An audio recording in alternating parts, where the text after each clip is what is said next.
What's going on, people? We are live, man. Look, hey, we got all kind of stuff. Look, Joseph got me thinking about my hat, and I can't tell which direction it is supposed to be in now. But we are live, man. I got my brothers in the building. I'm a little bit late. Charge it to my head, not my heart. I got my nephews out this morning, the first Saturday that we've been working, and yeah, man, I worked them jokers out. They was passed out in the back seat.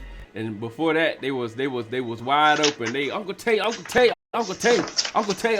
just like, I don't have all the answers.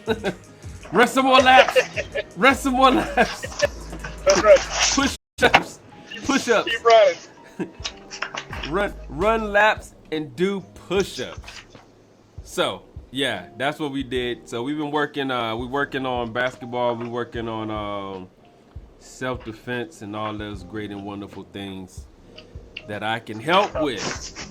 So I'm late because I was taking them back, and I got into that fine downtown Augusta traffic. Yeah. But I mean, it's a beautiful thing because they enjoy it, and hey, I'm able to do it. I'm here. That's what I wanted to come back home for. Be able to spend times with my nephews and nieces and family. So, but we back. We got Joseph and the family on the road. We got Matt in the place to be. Matt, you probably did it up today again, didn't you? We didn't. We actually went to a farmer's market today, okay. And we're going to do it up later today because we bought a charcuterie board in the shape of a star, thanks to this woman who has a wonderful business out here in Colorado Springs, Black Forest area. But I told my wife, now we've set ourselves up. It's in the shape of a star, charcuterie board. So now every time we use it, it's going to be a star-cuterie board. I said, You purchased me a dad joke is what you did. Hey, you can't go wrong with it. You can't go wrong with dad jokes, man. You can't go wrong with the dad jokes. I think we just lost Matt, but he'll be right back. There you go. There he is. There you go. Look, Matt, you can't go wrong with the dad jokes. That's great. All right, look. So, in an effort to keep all our viewers in honor time. Yeah. We gotta get rolling. Yeah. Hey, shout out to Hector Courties, one of our brothers. He was with the Wolverines, who I just found out this week that's his favorite character, his hero, childhood hero from Marvel. Hey, shout out to him, man. You guys didn't get a chance to, man. Hit him up.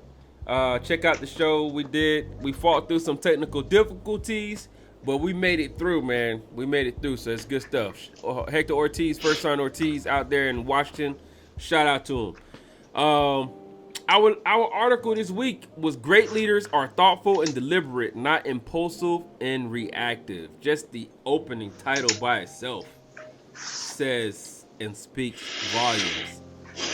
And I'm going to open up with a note. It says, it can be very easy to break the trust your subordinates have in you by giving in to one party.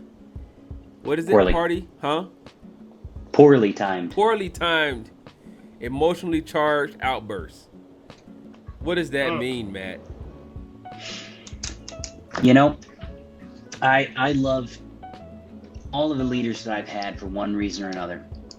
But you have some leaders that you lose a little bit of trust in their ability to be honest with you, to be open and really say what it is that they mean, have your best interest at heart, feel like you have a relationship there.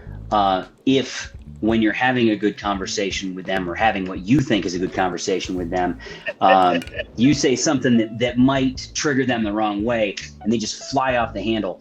Well, we weren't where I thought we were. Right. You're not handling this like a normal conversation.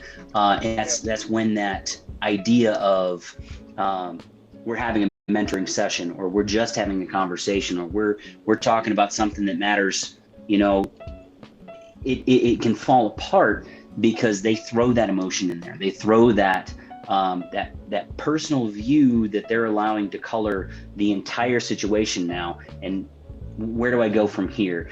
That's one of those situations where you step back and you sort of, do I go to parade rest or attention? Where are we? Have we lost something here? We have obviously lost something.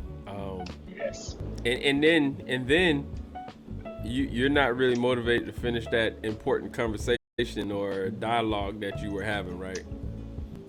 Exactly. It's lost. Exactly. The trust is lost, like you said. So what is that saying? Great leaders are thoughtful and deliberate, not impulsive and reactive. Don't react. Yeah. Make a mental note. Even like before you start the conversation, if you find yourself, if you're in is it ADD or ADHD? If you're one of those people and you're in a leadership position, ask before the thing starts so that you can take notes. Say, you mind if I jot down notes as we're talking? Yes. Just so that I could, I can track my thoughts on what you're saying. And a lot of times if you do that, that employee, that subordinate, that, soldier, airman, Marine, whoever it is you're dealing with, most of the time they're going to be like, oh yeah, because you're letting them know what you're doing. But if you just get out and start taking notes, especially if you're taking notes on your phone, it may look like you sending out a text message or something. Just playing around. Like, you know what? What I was talking to this dude or this girl, this lady about is not important at all. I'm just gonna leave out. If you don't, you got better things to do. Yeah. So this article was by Tony Schwartz and Emily Pines, man, and you can find this in the Harvard Business articles. So if you guys haven't caught it yet, you go in there and get into the Harvard Business articles and get access to a lot of these. Now you could probably also go to your local library. Shout out to the local libraries. Pull this article up and read it, man. You'll get some good stuff at the local libraries. We need to start pushing people back into those places because those are institutes that, when we lose them, they're gone, and that's a tool and an asset for us, right? It's not just books in there now. They have a lot of stuff, even fun stuff for the kids. They got video games. Tell them that, they'll be there. They got games for you. So let's start this thing off. Okay, so you set aside the first hour of your day to work on a strategy document that you've been putting off for a week. You haven't been disciplined about getting to it, but you've had one crisis after another to deal with in the past week. That sounds familiar, doesn't it? Now finally, you've carved out 90 early morning minutes to work on it. First, however, you take a quick peek at the email. Wrong answer. That quick peek is never a quick peek. You take a quick peek at the email that has piled up in your inbox overnight. Before you know it, you've used up the whole 90 minutes responding to emails, even though none of them were truly urgent. Yeah. By the time you walk into your next meeting, you're feeling frustrated that you failed to stick by your plan. This meeting is a discussion with a direct report about the approach you'll be taking in a negotiation with an important client. You have strong views about how you deal with the situation, but you've promised yourself that you will be open and curious rather than directive and judgmental. You're committed, after all, to becoming a more empowering manager. Let's break right there. What went wrong in this in the beginning right here? What you got, Joe? That email box. Can y'all hear me? Yeah. Yep. Yeah. He opened up that email box. So I find that early in the morning, I'm most productive when it comes to the production of creative thoughts. And I remember when I was an instructor back in the day, and my sergeant major had shared something with me, how to get my administrative stuff done. Like I need to write an award or somebody's evaluation or, one of those deep counselings, anything like that I need to prepare for. And so there were a few mornings where I came in and, let me just open up this email box real quick. And then before I know it, I done responded back and I'm feeling all accomplished. And then people start coming into the office and then I realize I have failed. Yep. Mm-hmm. And so around that time, something my dad taught me, he called it the 3 C's of leadership: competence, character, and composure. Mm-hmm. And the third one is the most important, composure. If you can't control yourself, then you're not going to get the things done that you need to get done, number one. And then number two is that second part that you talked about, Tay, of the leader that's just emotional, makes a lot of whimsical, emotionally based decisions. Mm-hmm. And, leaders in our positions, we can't really have too many days to where we can't control our emotions. You mean I can't hang out in my emotions? You can't hang out in emotions, man. They go up and down just like the roller coaster. Man, I like hanging in my emotions. Yeah. And, sometimes we can get comfortable there too. But I know we know some senior leaders that like to hang in their emotions. Hey, all day long. Yes, we do. We do. Yes, we do. Yes. And so I reminded one of the first, real hard days I had in my company, and I noticed how many soldiers, regardless of rank, looked to me to know whether it was okay or not. And so if you're not a reactionary leader, you got your emotions in check, then you become the calm for the organization during tough times. Right. And people know that, well, you know what? First Sergeant smiling, he all right. It must not be that bad. That's right. Must not be that bad. It could be bad, but as long as you holding yourself together, then those people will follow you because they say, hey, you know what? He knows how to maintain, and I can follow that, meaning that I'll get what I need from him, and they'll protect me even from myself. That's right. Look, that statement alone brings back wonderful memories of Stormageddon 1, Stormageddon 2. Yeah. And all the other, when we had tents flying all over the place, National Guard tent men, they getting. Oh my goodness. That's right, Tay. I forgot. And their stuff, tents like the busted up tents that we were given from brigade. I won't say what brigade gave them to us, but brigade gave us their busted tents that they didn't want. And then the poles falling down in the middle of the night because it was busted tent. And then, all the leaders are up and they're putting they're refortifying with what they can refortify with. And initially the soldiers are spazzing out, but then when they seen all of their senior leaders out grabbing material, nailing in the middle of this crazy storm that just came out of nowhere, the soldiers just they gathered themselves and they started helping and I mean some of the stuff they was trying to do put that soldier down. Yeah. We're not about to get on each other's shoulders in the middle of this storm trying to. That's not smart. Let's be smart. But they weren't spazzing out like they was initially. So that's absolutely correct. As that senior leader, you have to maintain that composure. What was your thoughts on that first part, Matt? Well, I wrote a note up there to remind myself because it's Monday through Friday. Sometimes I let it roll over into Saturdays so that I can have that time. But I have 3 alarms that go off between 8 and 9. And they're the things that break up that 1 hour that I have to prep. And, for Mondays, they're a little bit different. For Tuesdays, they're a little bit different because I have different things happening those days, whether it be with my boss, with the command teams, with the soldiers, with my boss's boss. But that preparation, I can tell those days by about 9:30 when I've followed and listened to those alarms, when I've actually stopped what I was doing and said, nope, I went too far down this path. Here's what I need to do. Right. Drawn myself back and prepared myself for what I need to do.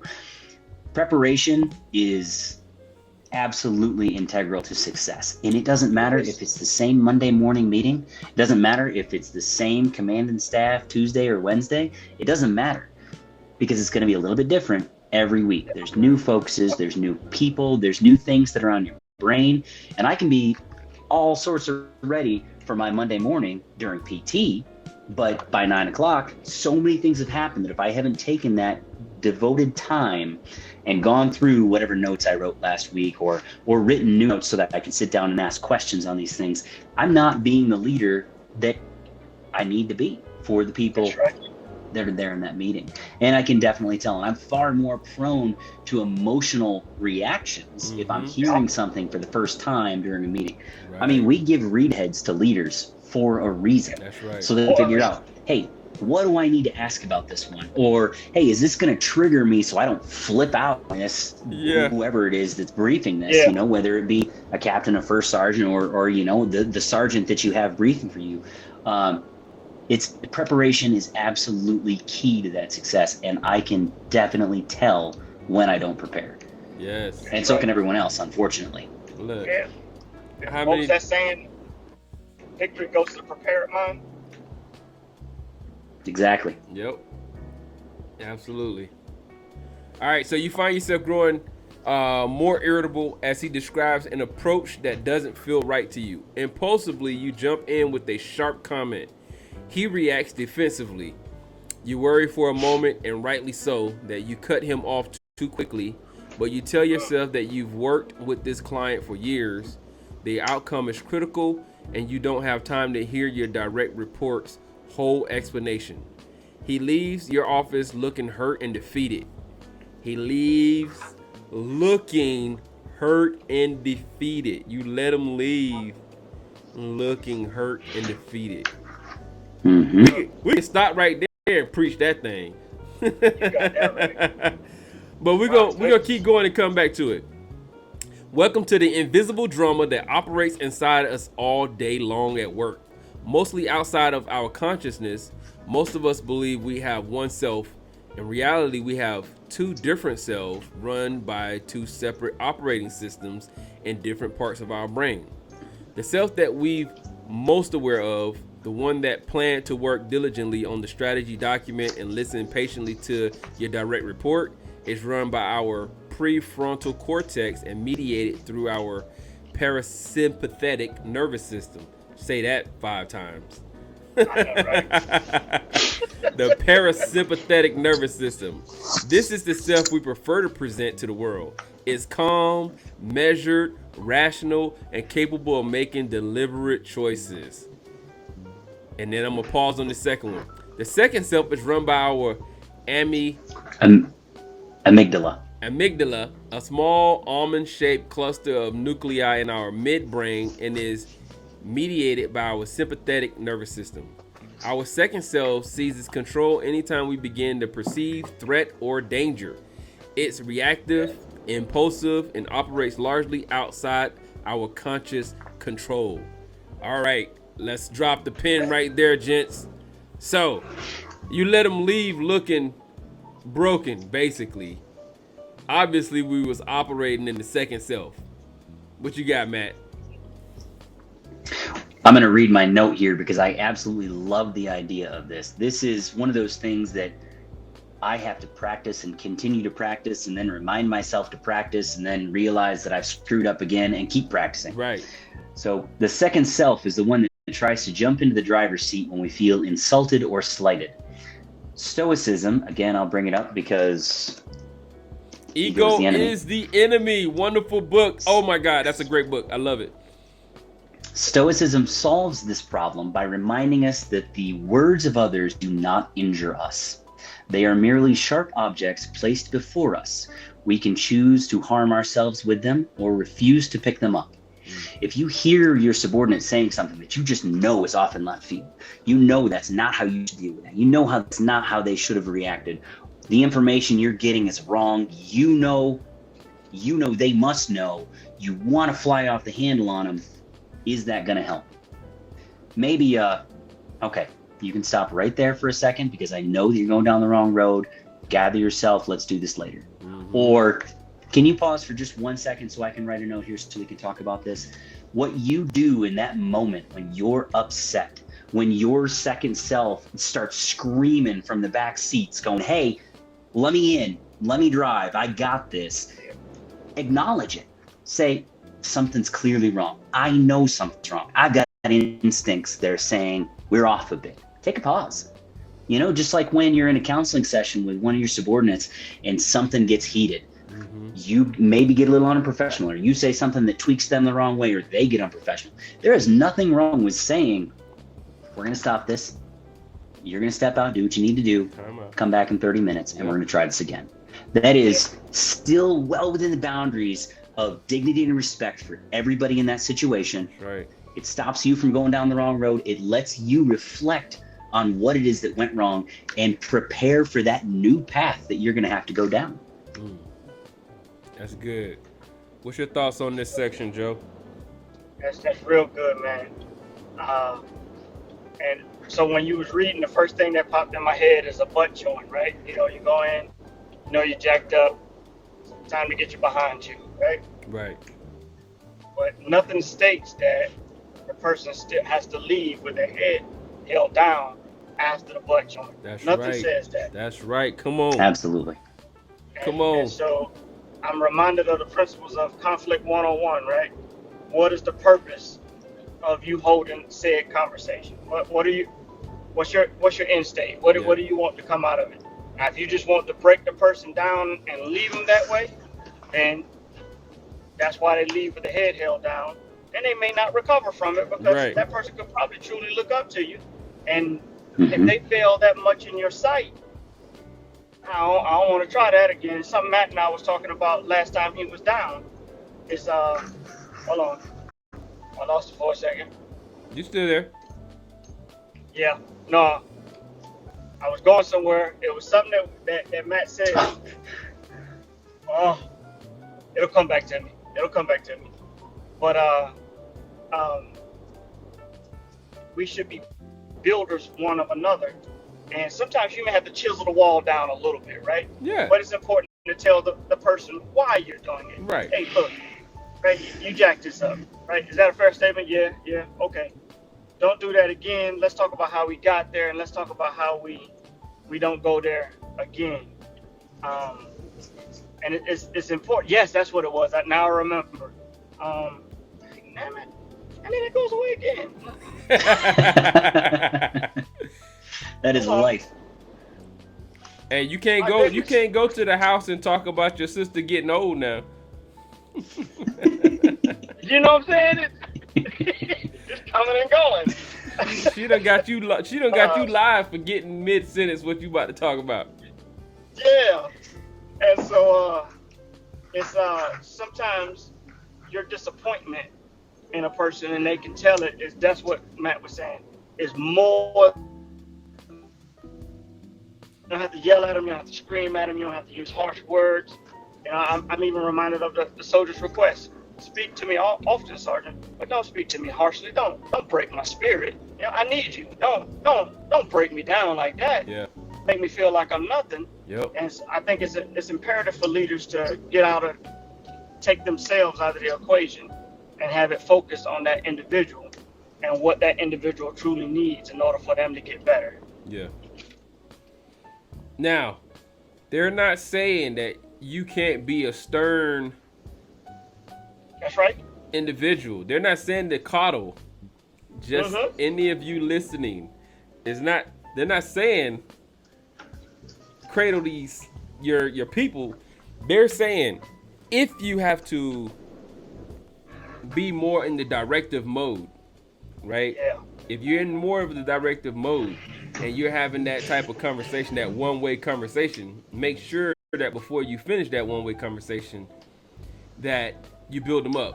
So like when I first, one of the things I loved about when I took PLDC at Hood was they said, even from the smallest thing, when you do your after action reviews, your AARs, break them down first and then build them up. So you do your three things that we could do better first. Yeah. And then we do those things that we did well last, because some people was going to take the things that they could have did well, instead of saying, you know how we say 3 negatives, 3 positives. Well, I mean, is it really negative? It's not really negative. Yeah. Right. Let's say some things that we could do better. If we can improve on 3 these improves, things. 3 sustains. And then, yes, exactly. Yeah. Some things that you sustain, where you carry your voice projection is amazing, right? But if you tell them all those things in the beginning and be like, you know what, but you do this with your hands. I don't know what to do with my hands. I don't know what to do with them. They just, now it doesn't matter what else you tell them, what you told them in the beginning, because all they thinking is that now they really are like that. They really doing this number right here with the hands, and they're like, I don't know how to get past that. So we want to make sure that when you break them down, when you give them constructive criticism, remember, we don't know where somebody's head is. You don't know what other battles they're fighting. A good example, my NCOIC brought me into the office when I was stationed in Guam, on Naval Station Marianas, man. He chopped me up so bad. Yeah. It took everything in me. I locked up to the most perfect version of parade rest that I could get to. I said, I am a stone-faced soldier, like a stone soldier. I didn't move, I didn't blink. Yeah. And then, he was like, he finished what he had to say. He's yelling and cursing at me, and that's the worst thing for Private Gifford. Well, at that time it was Sergeant E5 Gifford. And and he finished cussing at me and yelling at me, and I'm in my head, I've killed this dude so many different ways. And I'm just like, he finished, and I was like, Sergeant, am I dismissed? And he was like, dismissed. Get out my effing office. And I was like, I went to attention, I did an about face. I literally was like, I gotta stay in soldier mode, because if I don't, I'm going to react the wrong way. And before I can get out of the office, he comes and grabbed me around my shoulder, told me, let's go to lunch. And I'm like, what? It don't function like that, man. I can't. And he's like just holding on to me. Come on, let's go. Come on, let's go. And so he was thinking he was doing me a lesson, like, because I needed to learn how to delegate more. And so he intentionally was overloading me because I wasn't giving it to my soldiers to do. I would just keep taking more tasks. Now, although he had a purpose behind it, he did not take that step in knowing that Sergeant Gifford don't do well with you yelling and cursing at him. You could talk stern to me, you could be direct to me, you could make me do push-ups. But when you start cursing at me and you start yelling at me like I'm your child, now I'm probably gonna kill you. And I've been trained to do that. So So I learned something about him that day. He was a big old tall Jamaican guy. So he thought that yelling and cursing at me was the way to get me to get there. And we sat down. I was sitting at KFC looking off into the ocean, and he was still talking, and it was like Charlie Brown teacher. Yeah, that's it. That's it. And then it took almost like an hour for me to really just to get outside of my head and be able to hear what he's saying. But when he realized that, he was like, okay, I can't talk. He was like, man, you really having a hard time. I was like, look, don't curse at me. Now, if you curse around me, I can't control that. I'm not gonna do that to you, but I can't control that. But when you curse at me, you use this verbiage and language at me. Now you've activated something else that Uncle Sam can't really help you with. So, that's right. Yeah, man, you just got to know your soldiers, and that comes part of those other articles that we had, right? That we've talked about over time. One, he was mentoring me, but he didn't know how to mentor me. He didn't understand me as his subordinate. He didn't know me that well. He thought he knew me, but he didn't know me. So yeah, that wasn't good, and it ended up good because I don't know. I guess somebody was praying for me. Somebody pray for me. That's it. Because I'm telling you, that day I had sliced that senior up, man. I killed him so many different ways, and I hate to keep saying that, but in my head I really did. And you don't know where our brains go. You don't know what the battles people are facing. I had another situation. I had an NCO. I had my leave form approved. This is Private Gifford. Everything was approved. And because something happened, this joker came in there. NCO came and told me that my leave is denied now. Now the commander's assigned my leave and everything. Commander has not denied my leave. The NCO, my Sergeant E5 NCO decided to play a game with Private Gifford that my leave was now denied. Oh wow. Oh wow. Nope. On Not Fort something to mess Hood. with. I was gonna be one of the first episodes on Fort Hood. I'm telling y'all. I'm telling you, man. I'm telling you. And she used to have this thing where she used to be like, "You want to take off our tops and we can go out back and have a conversation?" And this one day she said it, and I was waiting for it, and I was like, "Yes, Yeah, let's go. yes. We need to have this conversation. We need to take off our tops and head out back to the wood line so we can move some furniture." And when I said that, then she was like, "Oh, we need to talk." No. We need to take off our tops, like you said, like you threaten Private Gifford all the time, because y'all know my father's military intelligence in the Army, and I'm afraid I don't want to mess up his name. Y'all know that, and so you threaten Private Gifford all the time. But now we do need to take off our tops and head out to the woodshed and move some furniture. So yeah, we had a conversation. We had a conversation. We didn't move furniture, but we had a conversation. But that leader was just a young leader who didn't know how to lead and thought that you lead through intimidation. I'm like, you're not intimidating me. I'm just afraid of my dad. I'm afraid of disappointing my dad. Yeah. You know what I'm saying? That's right. And so they learned through those processes, but how many times have leaders done that and they didn't have somebody who, I'm not saying I was mentally strong, I was just mentally strong enough to not react. So, then you see people do crazy stuff. Like I was on Fort Hood again, and then they locked us down because the soldier was shooting over in First Med. I was there for my master driver's course, and they was like, "Yo, y'all can't go anywhere." I'm like, "What's going on?" They're like, "There's a soldier shooting over there on the area in their battalion or brigade area." So you don't know, man. So you wanna make sure that you're understanding the situation. Read the body language, and if you feel like that person is leaving, and you obviously see them leaving broken, you need to stop them and fix that before they walk out, because you don't know what other battles they're dealing with. If for no other reason, if you don't care about anything else, care about what you're about to send them out into. That's right. Okay. That's so right, man. You could be the one, the voice that stops the madness in their life, or the voice that increases it, pushes them over the edge. And they do things that only happen in the dark side of the mind, but it comes to the light because you can push them over the edge, because you want to intimidate them and lead with fear or any of those other kind of things. You saying that I remember Specialist Stevens on a foot march, Fort Hood, Old Hood, Fort Hood, Old Hood, giving it all he had. First sergeant yelling at him, calling him everything but a child of God. That sounds about right.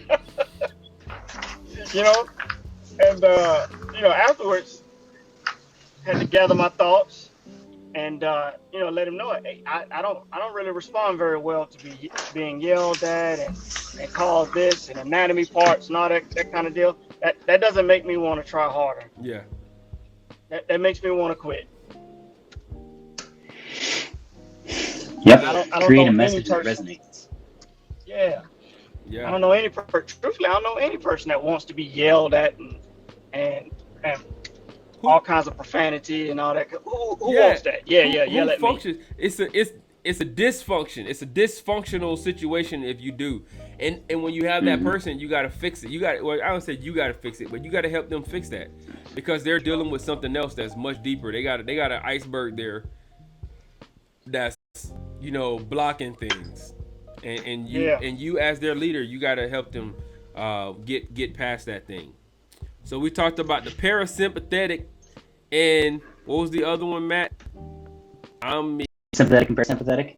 Yeah, it's run by the amygdala. Yeah, amygdala. I'm gonna get that word. Yep. I can get it when I was in when I took anatomy. A&P. It's all right. It's a weird word. I was like, nope. That word right there. No, say it, Mr. Griffin. My name ain't Griffin. I said, if you can't say my name right, I ain't got to say this word. Thank you very much. Next word. Yeah. You So, can pronounce that word, yeah. but you can't pronounce my name. Hey, so we function. We naturally, our body, the machine that we were blessed to inhabit, it works. It's functioning and it works. It operates a certain way for a reason. Um, Right. and so we have to make sure that we don't be that catalyst that press people into the sympathetic, Yeah. right? Yeah. Because the normal side is the parasympathetic nervous system.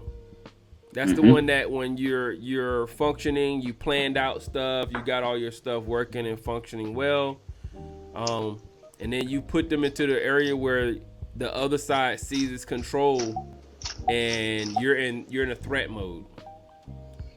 So it is in these moments that we often use our highest cognitive capacities to justify our worst behaviors. Oh, justifying worst behaviors? Really? When we feel we've fallen short, we instinctively summon up our inner lawyer, our barracks lawyer, Yeah. a term coined Yeah. by author Jonathan Haidt to defend us. Our inner lawyer is expert at rationalizing, avoiding, deflecting, dissembling, denying, disparaging, attacking, and blaming others for our missteps and shortcomings. Man, that sounds so familiar. The inner lawyer works overtime to silence our own inner critic and to counter criticism from others. All this inner turmoil narrows and consumes our attention and drains our energy. The problem is that most organizations spend far more time focused on generating external value than they do attending to people's internal sense of value. I gotta say that again. The problem is most organizations spend far more time focused on generating external value than they do attending to people's internal sense of value. Doing so requires navigational skills that most leaders have never been taught, much less mastered. The irony is that ignoring people's internal experience leads them to spend more energy defending their value, leaving them less energy to create value. Man. Yeah. Woo! That's powerful Yeah. right there, man. It really is. That It really is. that barracks lawyer, man. Well, they say the inner lawyer, but that barracks lawyer. Yeah. Yeah. Hey, I've heard barracks lawyers, man. I had a barracks lawyer that was lying on me, and I was behind him. He was telling them like, yeah, senior said I could do X, Y, Z, blah, blah, blah. Senior said. And they was like, I told you, senior. I told you he was using you. First sergeant and sergeant major was like, hey, senior, you told this, he was phase 4. He didn't even phase up. You told this soldier he can go across the street to Domino's and get some food? No, I ain't tell that fool that. But he got the master key walking around checking rooms. He getting it done, huh? He done went to CQ and got the master key. He doing all kind of stuff. Senior told me that I'm in charge of the barracks. I gotta do X, Y, Z. No, I did not. Barracks lawyer lying. He done got a whole bunch of people believing because he's good at this right here. He started this thing right here. People believe him. He sound confident. I guess senior did tell him. And it wasn't until I was standing behind him. I'm like, I told you what? See what. I was like, It is. You know the only language I understand right now is them push-ups, man. I need you to go speak my language. Go ahead. Man, that's right. We had a long talk that night. So I'll bet. What's y'all's thoughts on this section right here? On this inner lawyer and value, focusing so much the organization focusing on creating value instead of giving the people their internal value. You know, I was always taught that it's important for you to find out what makes people tick. You know, kind of like you look at a clock, and there's a whole bunch of mini parts inside that clock that makes it where you can hear that second hand moving. And if you don't take the time to find that out about each person, because there's no such thing as cookie cutter leadership. This mold will fit everybody. It's not gonna fit everybody. Yeah, it's not. It's not. That's just straight up. And so that, and then of course y'all have heard me say it all the time, and I know y'all know it. But for anybody listening, nobody cares. I don't know what leader said it, but I like the way it promotes. Nobody cares how much you know until they know how much you care. And so if you're trying to pull out the best that's inside somebody, they're not gonna let you in for you to be able to see how they value themselves until you show them that you actually care about them. Got to be able to do it. Got to be able to do that, and that takes time. And I think what trips us up as leaders is we think that we don't have time to do it. But if you don't have people, you don't take care of your people, all that other busy work that you're supposed to be doing, you can't get that done in the first place. That's right. That's right. Can't get it done because that's who does it. But look, when you care about your people and then they start bringing you more of their problems because they trust you. That's right. What was Colin Powell saying? When the soldiers, you have failed as the leader when the soldiers stop bringing you their problems. Their problems. That's right. Yep. Right? Absolutely. So when them soldiers bringing you their problems, you gotta take that because that means they trust you, especially when it's the hard stuff. When it's the stuff that's like, oh my, whoa. Yeah. What we gonna do about this? I didn't know you had that going on. Woo. Yeah. What we gonna do about this one? And you should be humble when they open up that door, not let it go to your head. Exactly. And you get the big head. That's right. I think you gotta say that quote again. People don't care what you know. People don't care what you know until they know how much you care, man. That's right. Wow. Man, you got some notes. You got some notes in this section, man. What you got on this part? Yeah. Well, you know, going back to that inner lawyer, I am very good at justifying what it is that I said and why I said it, and what I did and why I did it. But the simple fact of the matter is, humility earns you a lot more points than the justification of your actions. Yes, sir. I mean, it takes a lot to be that humble leader to say, you know what, I might have been a little bit out of line, or I apologize for interrupting. You go ahead, or whatever it is. I've made a mistake. It takes a lot to, instead of saying, well, you know, you were going down the wrong path. That's why I jumped in here. That's why we're raising our voices. We're fighting because you started this. No, you're in my office, or I'm the person with a higher position. And that higher position requires higher, or rather has higher expectations, you know, not more leeway to make mistakes. Right. I think humility builds trust, right? Attacking actively erodes it. I wrote that there, and I think it's always true, always hard, always a difficult path, because you're going to have to find a way to be that humble person, right? That's not to say let people walk all over you, but it is to say if you've made a mistake. And for that second one there, compounding negativity, when we don't take the time to really get to know people, when we don't take the time to understand, like you were saying with your I don't know if you said it was chief or whoever it was that was talking to you, had you locked up. When you see someone, we're going, okay, and then you see that head straight forward, and then you see that their eyes are, you know, right about here, not down here. They're looking right there so that they can, and they got that jaw clenched. Their ears are turned off entirely. You're wasting your energy talking at them. They're wasting their energy trying not to kill you, right? And then that next hour, you've both got to waste that energy trying to get back to that start point where you can have that conversation you were trying to have. That's right. Wasting that energy, that time, instead of just saying, I think you might be taking me wrong right now.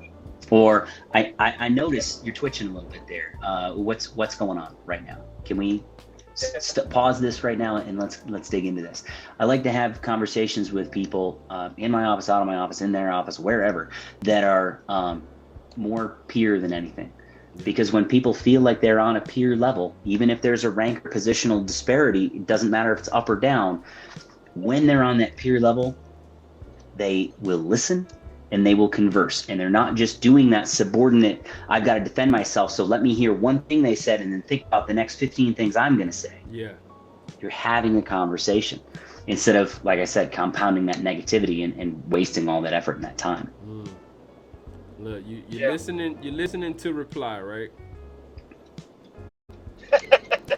Like, I'm just waiting for my turn so that I could jump in here and debate what all this madness that you're saying. And you could have said some really great things, but because you put them down that road, now they just want to talk. My turn to talk? Is it my turn yet? Are you done or are you through? Yep. So we got to be careful when you're dealing with your soldier subordinates. I like that, Matt, to reset midway through and readjust things. Hold up, man. I realize that we may not be talking we're not on the same subject right now, because I'm light and you look like you wanna. Somebody stopped me in the board like that one time. They stopped me in the board. They was like, "Are you okay? You look like you want to fight?" I was like, "Oh no, I'm good. This is just how I stay focused." Yeah. But they stopped the middle of the board and they was like, "You look like you wanna hurt somebody right now." I was like, "Oh no, this is just how I stay focused." But they were paying close enough attention. They were aware, right? Yeah. To me, to be like, "Yo, we need to check on this guy, because I don't know, he might pass out or he might jump up and start swinging on people." All right. So in our work with leaders, we've discovered that the antidote to reacting from the second self is to develop the capacity to observe our two selves in real time. Wow, really? The capacity to observe ourselves in real time. You can't change what you don't notice, but notice can be a powerful tool for shifting from defending our value to creating value. And Matt put, you got a note says, as with any addiction, admitting that you have a problem is the first step to changing your behavior. Facts. Facts. True. A well-cultivated self-observer allows us to watch our dueling selves without reacting impulsively. Have you guys ever done that before? Like in the middle, you aware, you become aware, like, hold up. The little two people pop up. Yeah. And you witness it, like, hold up, man, this is interesting. I see it in the cartoons all the time, but it's actually happening. It happens.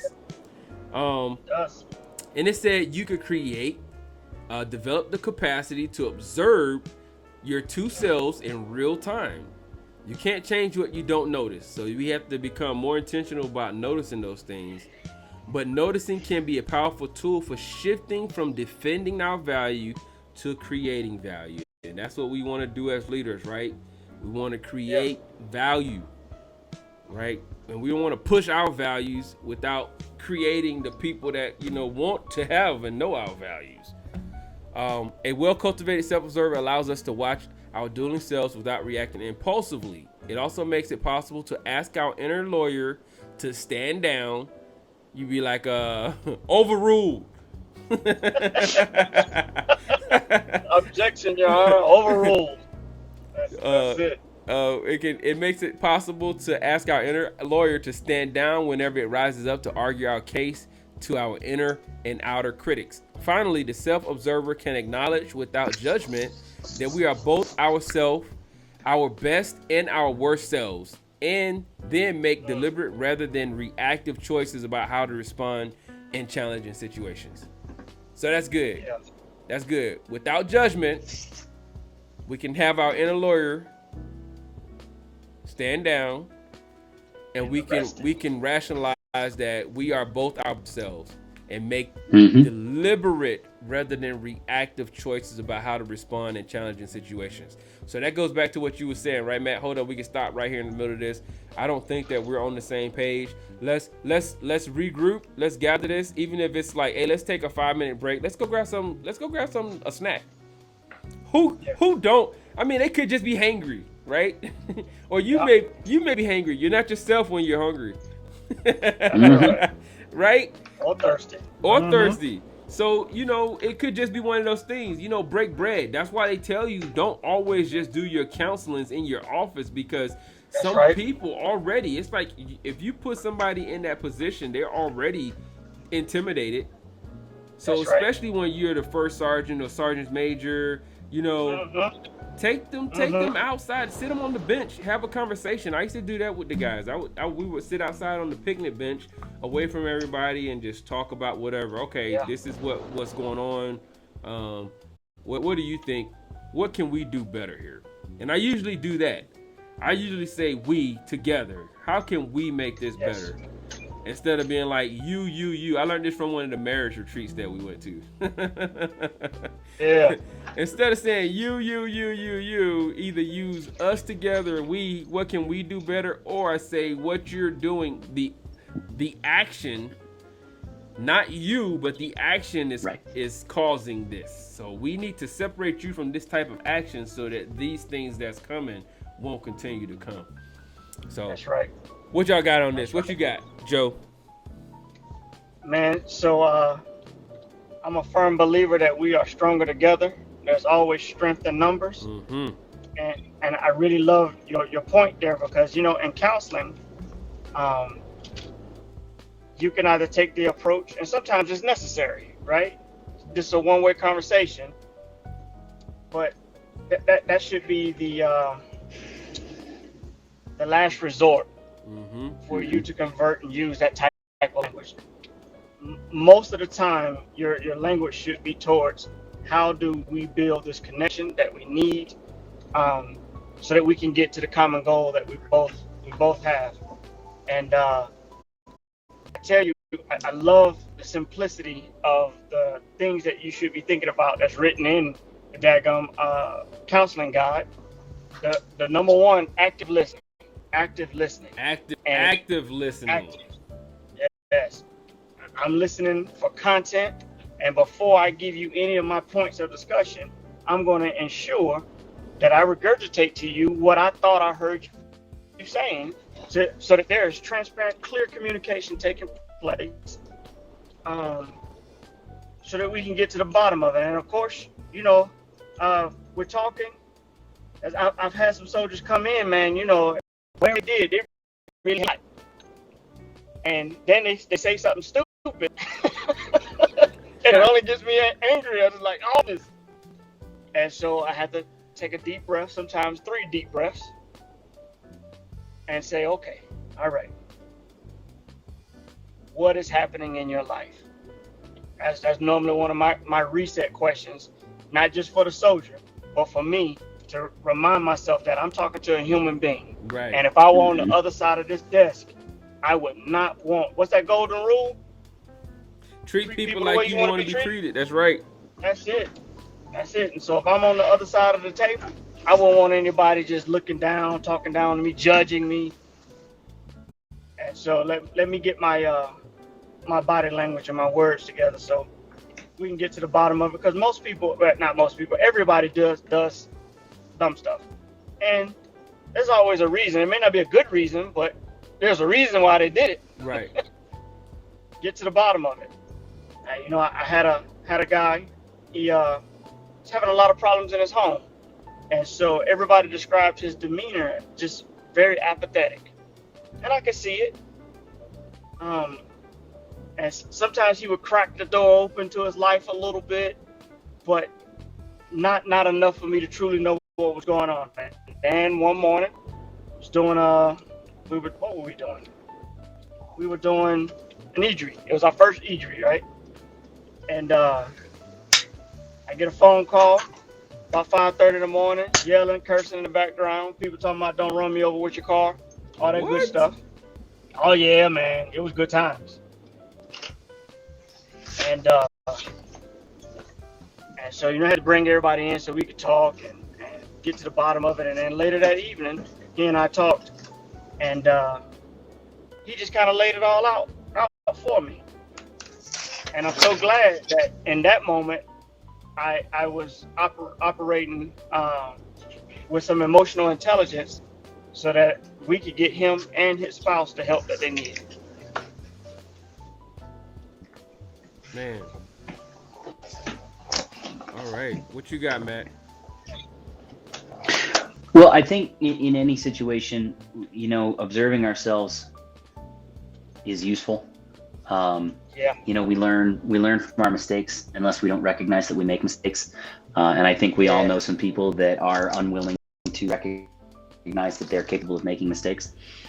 But one of the things that I like to say, with any leaders, when you're having a teaching forum, hey, when you guys talk to your people, or whatever it is, remember, don't drop the courtesies. And this goes back to something that my dad said to me before I came in the military, just as I was coming in the Army. It was, it doesn't matter who you're talking to. Remember your rank and your position, because if they are of higher or lower rank or position, they definitely won't forget where you are. And it's not meant to be demeaning or saying people are looking down on you or anything, but like it or not, in the positions that we're in, whether it be in the military or in the corporate world, we know who we're talking to. Right. I don't go to my boss's office and think I'm going to my buddy's office. I go to my boss's office and think, hey, here's what I expect. But that also doesn't mean that I have to only be locked up, right? Every time. Or when I go into subordinate's office, I don't have to expect them to stop. And I love that I've got subordinates. I can walk into their office, and if they're having a meeting, I'll stand there in the doorway and lean against the doorway and watch them have their meeting. I am participating in the thing that they're doing, and they don't feel that they need to stop and go, oh, let me jump up. What can I do for you? No, forget that. That's not a very good working relationship, obviously. You don't trust me to listen to what you're saying. I'm just here. I wanted to say a couple things to you, but now I'd like to see what you're doing. Right. Don't drop the don't drop the courtesies just because of familiarity, right? Whether that be familiarity with the fact that you're comfortable with your boss, so you're going to be, hey, Bob, what's going on? Or, don't drop the courtesies with your subordinates when they come into your office and you just, what do you want? Know where you're at, but don't take advantage of that. Right. Just because it's a little rude and nobody's correcting you, only a little rude and nobody's correcting you, doesn't mean you should do it. Yeah, because it's going to grow, right? That little rude, without you noticing it, it's going to become even more and more, and you're going to do it out around more and more people, and then you become somebody that we know. Absolutely. More than one. Yeah, more than one. But Jewel Junkie said, what's poppin', Papa Giff and guest? What's up, Jewel Junkie? She said, shout out to the Chaplains for hosting Strong Bonds, man. Yes, the Strong Bonds. Oh, yes. Oh, my God. Thank you so much for the Strong Bond retreats and, marriage sessions. Those things are wonderful. Aside from the fact that you get to practice some tools, communication tools, because,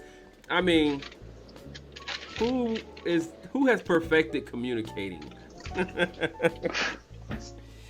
Especially between the husband and the wife, or the spouse and the spouse, who's perfected communicating? It helps to get these tools and to get these situations and these sessions where you can practice in real time, and then you get to spend some us time at some nice location, right? Whether that's the Great Wolf Lodge, or you down in Austria, or wherever it is that they're sending you to, man. If you're in and you have not taken advantage of the Strong Bond marriage retreats, shame on you, and shame on your command. Get out there, take advantage, and man, let us know how they go. So, all right, we're almost there, gentlemen. We're almost there. Okay, so to improve your capacity to self-observe, begin with negative emotions such as impatience, frustration, and anger. I like that. When you feel them arising, it's a strong signal that you're sliding into the second self. Simply naming these emotions as they arise is a way to gain some distance from them. I like that. And I really like this note, Matt. Best time that I find for practicing this is meetings, driving, shopping, and any waiting room. Tell me you don't experience those emotions in those situations. Those are perfect situations because I was just in one. I'm sitting in traffic and boom, I find myself, I could have said, okay, I find impatience popping up, and you identify it. That joker popped up on one shoulder, and you can identify it and be like, all right, relax, calm down, Turbo. It's not that bad. It's not that bad. Sit your butt down, relax. And then you see impatience start getting shorter and shorter and shorter. So I like that. What y'all think about that? what you just did is actually a key to managing those things. And you might think it's a little thing, and it is, but it's a very useful and amazing tool. You said, calm down, Turbo. You took that negativity, that one thing that you don't like, that you recognize, and you named it. You gave it a name. You made it real and separated it from you. You did something that we try and do with other people. You separated your actions, your thoughts from you as a person. Yeah. And we are so bad at that. We've got that negative self-talk, and that negative self-talk is me. Boom, boom, boom, boom, boom, boom, boom. That's all me. No, that's all this negative guy over here. This is me.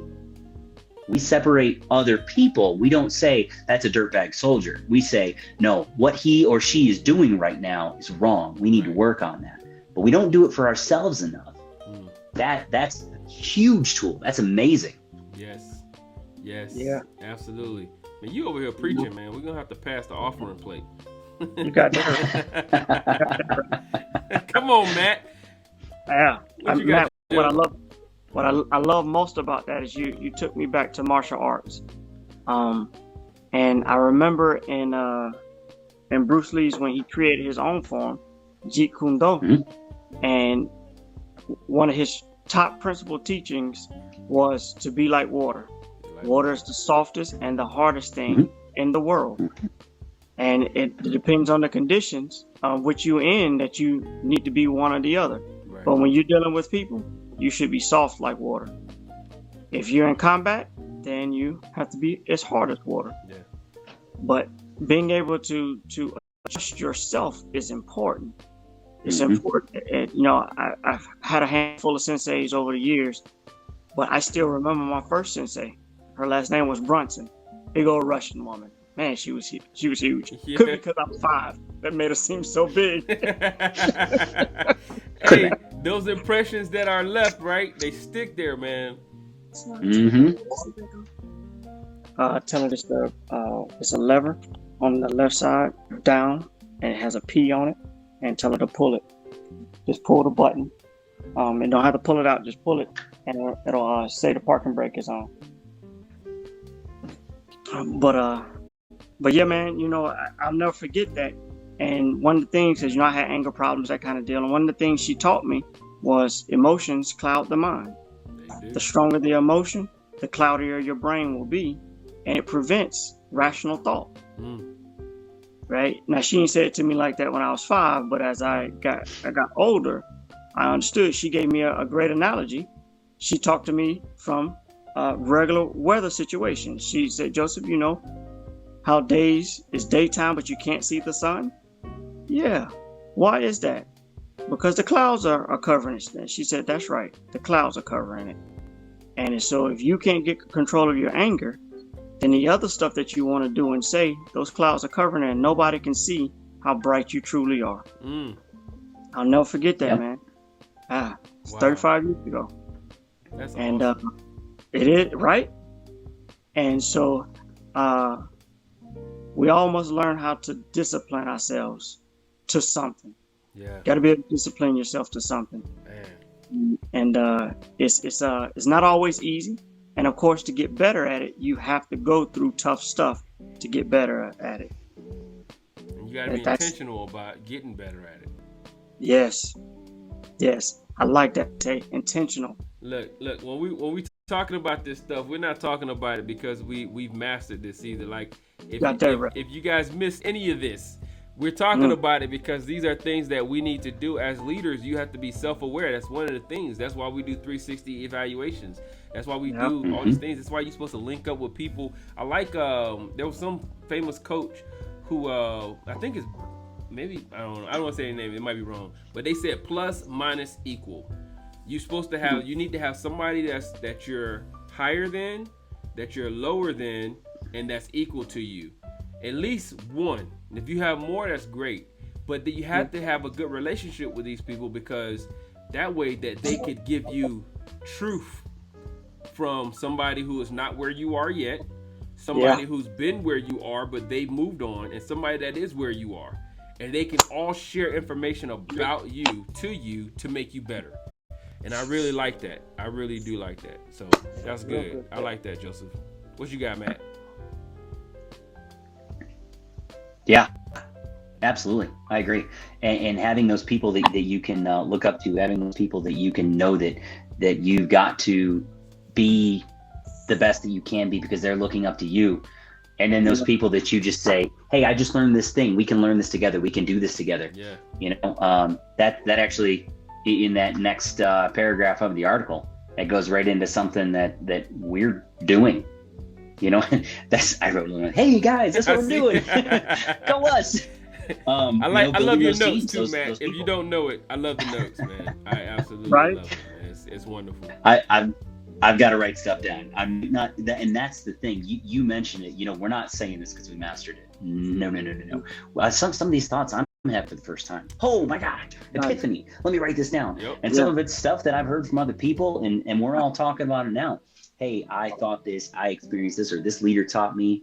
We're not the masters. We're a group of people that are still growing and doing, and you know, trying to remain relevant and do the best that we can to clear those clouds so that we can be seen and we can be heard. That's right. Hey, perfect practice makes perfect, man. If we don't try to perfect the art of practicing getting better, then we're never gonna get better. That's right. Yep. Yeah, man, I love it. I love it. And I appreciate you gentlemen for hanging out with your boy, man, and doing this thing. So, in our work, we provide leaders with small daily doses of support, reminders to pay attention to what they're feeling and thinking. We've also found it helpful to build small groups that meet at regular intervals, Saturday morning, coffee, crepes, leadership, and pancakes. Regular intervals so leaders can share their experiences. Oh my goodness. A blend of support, community, connection, and accountability helps offset our shared impulse to stop noticing, push away discomfort, and revert to survival behaviors that second me, survivor behaviors in the face of perceived threats to our value. A good starting place is to find time to jump on to coffee, crepes, leadership, and pancakes. That's what y'all need to do. Shout out to those wonderful leaders that come out on Saturday mornings and afternoons and to hang out. Colleague you trust to be your accountability partner and to seek regular feedback from one another. Finally, it's important to ask yourself two key questions in challenging moments. What else could be true here? And what is my responsibility in this? Matt, you said that a couple times. By regularly questioning your conclusions, you're offsetting your confirmation bias. Ooh, I think one of you guys talked about this in another session. That confirmation, Joseph, I think you talked about the confirmation bias on that last, maybe 2 ago. Yeah, 2 ago. The instinct to look for evidence that supports what you already believe. By always looking for your own responsibility, you're resisting the instinct to blame others and play victim and focusing instead on what you have the greatest ability to influence, your own behavior. Man. Your own behavior. Own behavior. My goodness. Behavior modification. What? Yeah. It's amazing how much money the Army, and I won't say just the Army, but the military put into this stuff. And we'll have the tools. Maybe sometimes it's just not the verbiage that, you know, it's like it's not in that the dialogue that we really want to digest at that time. Or because it's usually in one of those horrible green or brown covered binders. It's not sexy, right? It's not a good read. Maybe what we should do is encourage them to make some of our doctrine put that thing on Audible. Yeah, it would be nice. Right? Seriously. Do you know how many more people would actually open it up and just start, you know, like, you know what? I find myself reading more, even though it is, I'm reading, but because I've listened to it, I'm able to go back. I'm reading it. I'm listening and reading. It creates this thing where I want to get more, right? And so I'm picking up more books and I'm reading them now, even though I've started. The hunger was stemmed from me listening to the audio first. So I don't know, man. Maybe that's the thing. Maybe, hey, look, I got 2 great leaders that's still kicking the tires a little bit. Y'all still priming the pump. Maybe y'all can make some. Maybe y'all can make something happen. Talk to them people. I don't know. Yeah. Yeah. I know Definitely a one goal. time they were trying. Yeah. Yeah. You remember it was on APD where they had made it different versions. Yeah. That you could download, but I don't know what happened to it. It fell off. Now it's back to just PDFs only. Well, maybe we can bring it back, man. Have somebody some. And have some real readers, man. Because the worst ones to listen to are the ones that's just straight audit, like the Clear Eye commercial guy. You know what I mean? Yeah. Monotone. No, give it to some leaders that you want to hear. You know how you had Safety Joe? Have Safety Joe read some of them. I know, right? You know what I'm saying? The dude that's out there, Brad, giving all the daggone safety briefings when somebody did something stupid. Yeah. When our counter has reset, right? Yeah. So, what's y'all closing comments? What you got, Joe? First, man, I am so grateful to be connected to you fine individuals. It really helps. It helps my weeks be brighter. Because we all need that connectivity. And I really like this article because it reminds us of, SMA keeps talking, and the chief of staff keeps talking about get back to the basics. Back to the basics. This is the basics, right? How often do we not have, look at that, I see you, boy. That's that I don't want to be here look right there. Hey, I don't know how they squeeze me into this uniform. I'm a slim dude, but I'm not this slim. Yeah. Basic training, like you'll fit into it. Don't worry about it. They'll make you fit into it. They will make you fit into it. Woo! I'm sorry, bro. I didn't mean to distract you. I just had to share that. You good, man? And so, the basics, the NCOPD. Man, I can't remember the last time I got to go to an NCOPD to sit down and be educated. And so I really appreciate this because this is what leaders have to do in order to get better. And Tay, I really loved how you said a plus, minus, and an equal, because that's the formula to us in getting better as human beings, as leaders. And the last thing I'll say is this improves followership. Because if you know how to follow, then you know how to lead. That's right. If you don't know how to follow, then it's impossible to lead. Yep. That's good. I love that. What you got, Matt? I think that really the last paragraph here sums it up for me. First of all, I'm going to say, Joe, absolutely 100%. I every week look forward to this.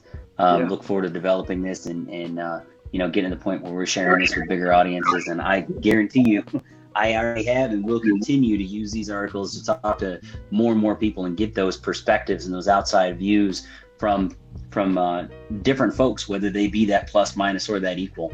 But one of the things it says in that last paragraph is breaks it down real simple. It says, see more to be more. Rather than simply getting better at what they already do, transformational leaders balance courage and humility in order to grow and develop every day. And that's a key we've talked about a few times.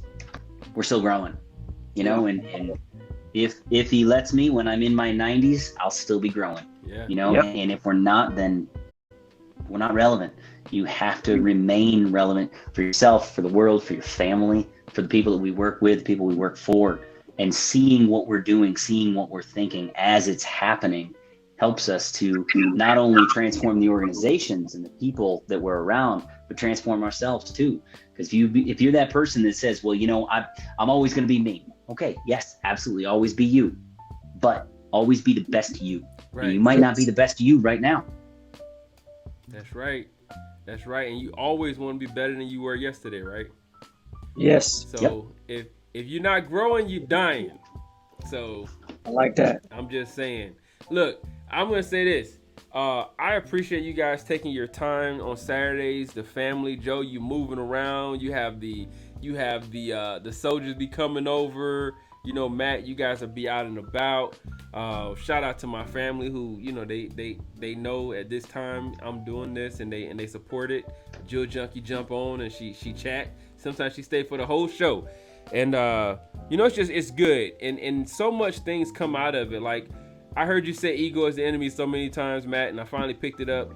And one of the things that stuck with me from this week of reading, I'm halfway through, but was always remain a student.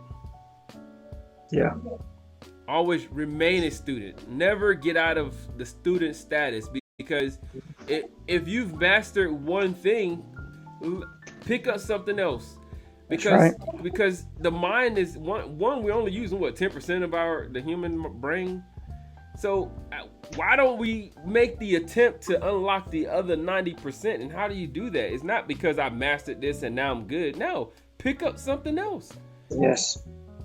Attach yourself to, okay, if you've equaled yourself to whoever your plus was, find another plus. Right?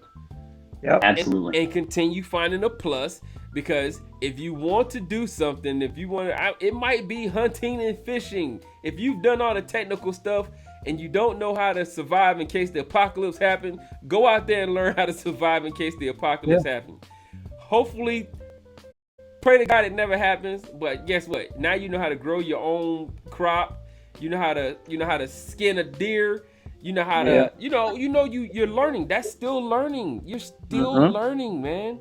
And so you can never say, once you've learned everything, and you probably lift your head and be like, I'm so glad that my name is on this list and you're letting me in, St. Peter. That's probably when you've learned everything, and you're probably learning everything that you thought you knew was wrong. I mean, was right, but was wrong. So you never learn everything, is what I'm saying, basically. So on that, man, I appreciate you guys. I really do. Thank you so much for taking your early days on Saturday to spend with us.